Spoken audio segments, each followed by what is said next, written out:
കുഞ്ഞാറ്റ ഇവിടെ ചായക്കുടീൻ്റെ തിരക്കിലാണ് കേട്ടോ. ഇടിയപ്പമൊക്കെ നൂഡിൽസ് കഴിക്കും പോലെ കഴിച്ചുകൊണ്ട് ഇങ്ങനെ ഇരിക്കുകയാണ്. അപ്പം ഇനി സ്കൂളിൽ പോകണ്ടേ, വേഗം കുളിച്ച് റെഡിയാവുമെന്ന് പറഞ്ഞ് ഞാൻ അടുക്കളയിലേക്ക് വേറെ പണിക്ക് നിന്നു.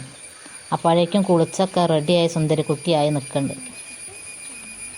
പിന്നെ റെഡി ആയി? റെഡി ആയോ? നേരം ഉണ്ടല്ലോ അല്ലേ?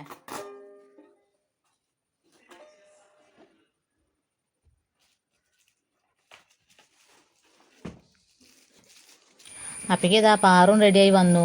കുഞ്ഞാറ്റ പറഞ്ഞു ഞാൻ കുറച്ച് നേരം വയലും വായിക്കട്ടെ, വൈകുന്നേരം സ്കൂളിൽ വന്നെങ്കിൽ സമയം കിട്ടില്ല പറഞ്ഞാണ്ടേ കുറച്ച് നേരം വയലും പ്രാക്ടീസ് ചെയ്യാൻ നിന്നു. ഇവർക്ക് യൂണിഫോം ഇടാനായിട്ടില്ല കേട്ടോ. ഇവർക്ക് അടുത്ത ആഴ്ചയൊക്കെ ആകുമ്പോഴേക്കും യൂണിഫോം ഇടാനാവുള്ളൂ. പുതിയ അഡ്മിഷൻ ആവുകൊണ്ട് ഒരാഴ്ചത്തെ സമയമുണ്ട്.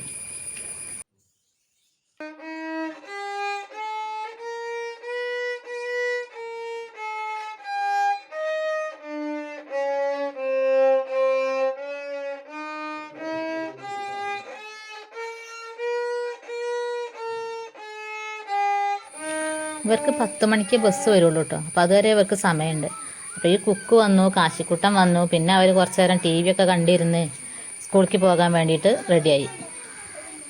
സ്കൂളിലേക്ക് ബാഗും കൊണ്ട് ഇറങ്ങിയപ്പോൾ കാശിക്കുട്ടൻ തുടങ്ങി ഞാനുണ്ട് പറഞ്ഞ് കരച്ചിൽ. പിന്നെ ഓനൊക്കെ സമാധാനിപ്പിച്ച് ഉമ്മയൊക്കെ കൊടുത്ത് അവർ സ്കൂളിലേക്ക് പോയിട്ടോ.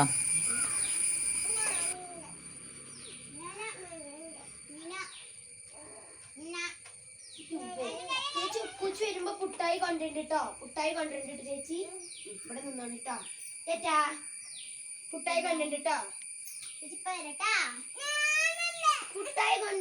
പുട്ടായി കൊണ്ടുണ്ട് ചേച്ചി, പുട്ടായി കൊണ്ടുണ്ട്.